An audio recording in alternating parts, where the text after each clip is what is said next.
What is up, everybody? Alex from ANAK Creates here, and today I want to walk you through the new folder track feature in Pro Tools 2020.3 to help you get up and running and see how it can impact your workflow.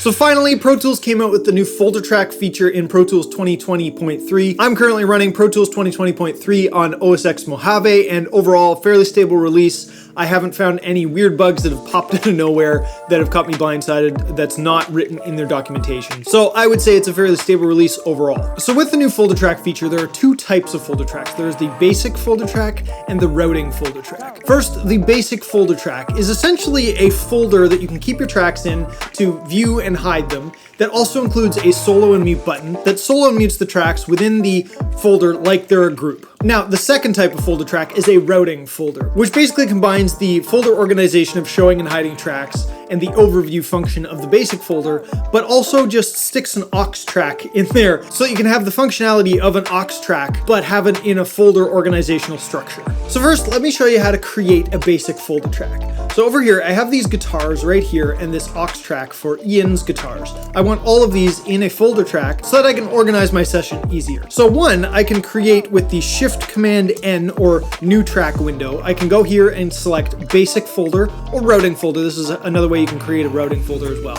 I'm going to just select basic folder and I can name it here and I'm going to call it iGuitar. So iGuitar folder has now been created. You can tell it's a folder track because of this little folder icon at the back. So we're going to color that yellow just to make this very clear. Next, what we want to do is we want to put these Ian guitar tracks in this folder. So we're going to select them all and then we're going to click and drag and drop them within this folder. Now you can see they're indented underneath this iGuitar folder, and now when I click the little folder icon, it now hides all those guitar tracks within it, and I can see a little overview here of the different tracks that are in it. So you can see there are 4 little tracks, and I can even see where the little edits are in the tracks within the folder, but I can see them in a little overview function here. And then I also have a little solo and mute button here, and we're going to talk about the solo and mute functionality of the 2 different types of folders in a minute. But for now, that's how you create a basic folder that way. Now the other way to create a folder and put kind of 2 steps together, I'm going to show you here with these vocal tracks down here. I have the 2 vocal tracks and I have some effects. I want to put all these within a vocal folder. So to do that, I'm going to select them all because I want all these in that folder, and I'm going to hit Shift-Option-Command-N,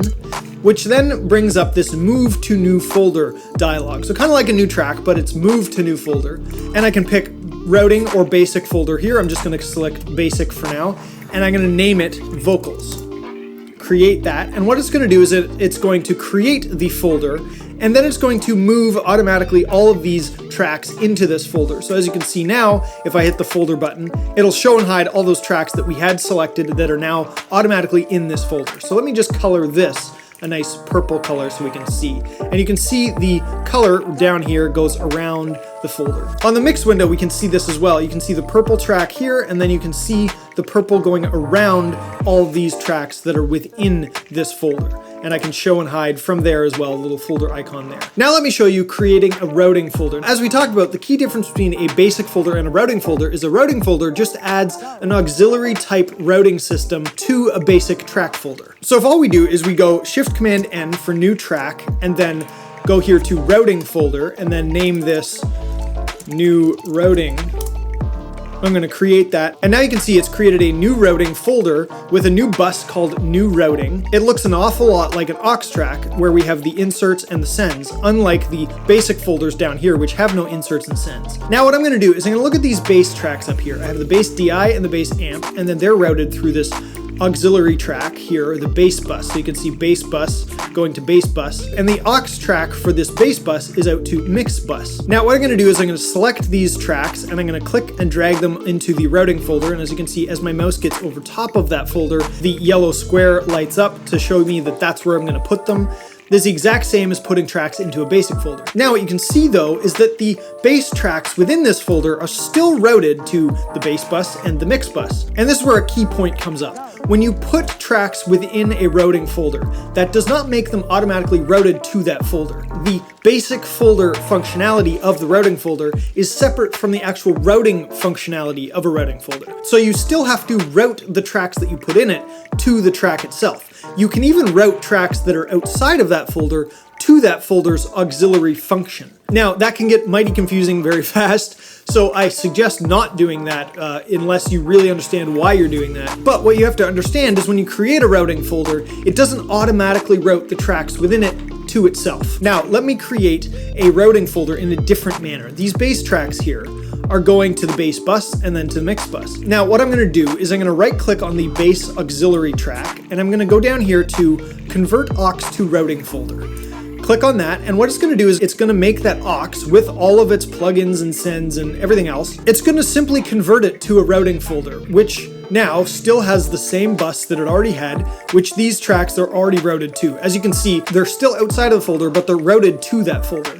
So to make it nice and easy, I'm going to click and drag and put them in that folder. Now I can show and hide the base tracks of that folder with the little folder icon, but they're also routed to that folder track's routing function. This is the easiest way to use these and the most straightforward way. But you have to understand that when you create a new routing folder, it just creates a new bus that you can then route tracks to. It doesn't automatically route those tracks to it. Now I also want to talk about the solo and mute functionality of these two different folders. For the basic folder, the solo and mute functionality work basically like a group. So if you mute a basic folder, it just mutes all the tracks within it like it was one big group. However, if you have a routing folder like we have with this base, if I mute the routing folder, it does not mute the tracks within it. It just mutes the routing functionality of that folder. So it's like muting the aux.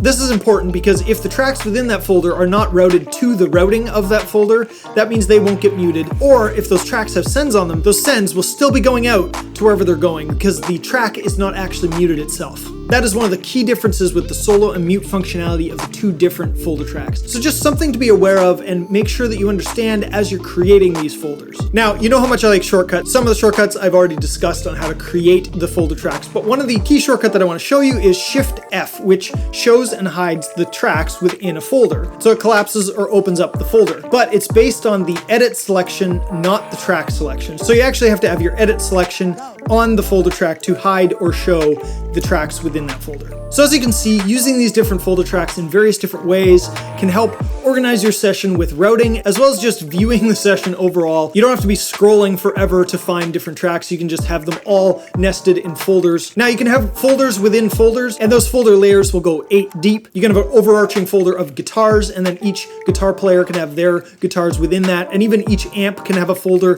for itself. However you find it easier to navigate within this folder structure with the solo and mute functionality that these folders bring to the tracks that you have. All right, that's it for this video, guys. I hope that gave you some ideas to help you get started with folder tracks in your session to easier navigate your sessions and be a little bit more productive.